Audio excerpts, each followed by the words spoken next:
సవరణ బిల్లుకు వ్యతిరేకంగా విజయవాడలో ఈ నెల 29న తలపెట్టిన మహాధర్నాను విజయవంతం చేయాలని ఆల్ ఇండియా మిల్లీ కౌన్సిల్ రాష్ట్ర అధ్యక్షులు మౌలానా అబ్దుల్ ఖదీర్ పిలుపునిచ్చారు. కాకినాడ పర్యటనకు విచ్చేసిన ఆయన ముస్లిం అడ్వకేట్స్ అసోసియేషన్ రాష్ట్ర అధ్యక్షులు ఎండి జవహర్ అలీ, మా ఏపీ అధికార ప్రతినిధి ఎస్ అజాజుద్దీన్లతో కలిసి మీడియాతో మాట్లాడారు. చాలా ప్రయత్నాలు చేస్తున్నారు, కానీ అది కూడా దాని ఏం ఫలితం రానప్పుడు ఆంధ్ర రాష్ట్ర గౌరవ ముఖ్యమంత్రి నారా చంద్రబాబు నాయుడు గారు మరియు అలాగే బీహార్ ముఖ్యమంత్రి నితీష్ కుమార్ గారి మీద వాళ్ళు సపోర్ట్ చేస్తే తప్పకుండా ఈ బిల్ గురించి మేము పడుతున్న తపనలో తప్పకుండా మేము సక్సెస్ అవుతాము అన్న ఆశతో ఆల్ ఇండియా ముస్లిం పెసర్ల బోర్డు విజయవాడలో 29వ తేదీ ఒక పెద్ద ఎత్తున మహాధర్నా చేపట్టింది.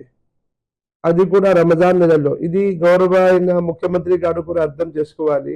రంజాన్ నెలలో ఉపవాసాలు ఉండి కూడా పూర్తి రాష్ట్రపరంగా ఉపవాసంలో కూడా ఉండి కూడా మహాధర్నాకు వస్తున్నారు. ముస్లింల ఒక బాధని అర్థం చేసుకుంటారని, తప్పకుండా మీరు ముందు నుండి ఒక సెక్యులర్ మైండ్ పెట్టేవాళ్ళు, సెక్యులర్ లీడర్, మీరు పార్లమెంట్లో బిల్ ప్రవేశపెట్టబోతున్నారు. దాని మీద ఒక ఫోర్స్ రావాలని, మా ముఖ్యమంత్రి గారు తప్పకుండా దీనికి అర్థం చేసుకోవాలని ఒక పెద్ద ఎత్తున మహాధర్నా చేపట్టిపోతున్నారు. 29వ తేదీకి మహాధర్నాకి తప్పకుండా సక్సెస్ చేయాలని కోరుకుంటున్నాము. వారు ప్రత్యేకించి ముస్లిం లా బోర్డ్ తరఫున రేపు 29వ తారీఖున విజయవాడలో జరగబోయే మహాధర్నాలో పాల్గొవలసిందిగా అందరినీ ఆహ్వానించడానికి వచ్చారు. దాని మీద మేము కూడా ముస్లిం అడ్వకేట్స్ అసోసియేషన్ తరఫున మా మిత్రులందరినీ, ముస్లిమేతల్ని కూడా ఈ కార్యక్రమంలో హాజరై దాన్ని పూర్తిగా విజయవంతం చేయాలని, రేపు విజయవాడలో 29వ తారీఖున జరిగే ముస్లిం లా బోర్డు తరఫున జరుగుతున్నటువంటి ధర్నాలు ప్రతి ఒక్కరూ పాల్గొవలసిందిగా మనస్ఫూర్తిగా ఆహ్వానిస్తున్నాం, కోరుతున్నాం. ఇది చాలా అవసరమని మరీ మీ అందరికీ తెలియజేస్తున్నాం. దీనివల్ల చాలా చెడు జరగబోతుంది, కమ్యూనిటీకి, ముస్లిం కమ్యూనిటీ చెడు జరగబోతుంది.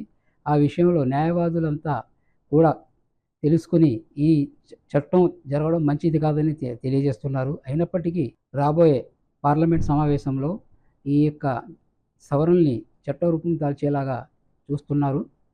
దీనివల్ల ముస్లిం సమాజానికి చాలా చేటు జరగబోతుంది. కాబట్టి ఈ విషయంలో అందరూ ముందుకొచ్చి ఏదైతే బ్లాక్ చట్ట సవరణలు ఉన్నాయో వాటిని రద్దు అయ్యేలాగా ప్రయత్నం చేయాలి. మన ఆంధ్రప్రదేశ్ రాష్ట్ర ముఖ్యమంత్రి అయిన చంద్రబాబు నాయుడు గారి యొక్క సమర్థత మీద, అలాగే నితీష్ కుమార్ గారి సమర్థత మీద నిలబడి ఉంది. వీరిద్దరూ పూనుకుంటే ఈ బిల్లు రద్దు అవడం చాలా చాలా ఈజీగా రద్దయిపోతుంది. కాబట్టి మీ ద్వారా, అందరి ద్వారా, ముస్లిం సమాజం ద్వారా కోరేది ఏంటంటే ఈ బిల్లును పాస్ అవ్వకుండా, పార్లమెంట్లో పాస్ అవ్వకుండా చూడాల్సిన బాధ్యత మీదే. మీరు ముస్లిం సమాజానికి ఒక అండగా ఉంటూ వచ్చారు. ఇప్పుడు కూడా అలాంటి అండ మనకు కావాలని చెప్పేసి మనం మనస్ఫూర్తిగా కోరుకుంటున్నాం.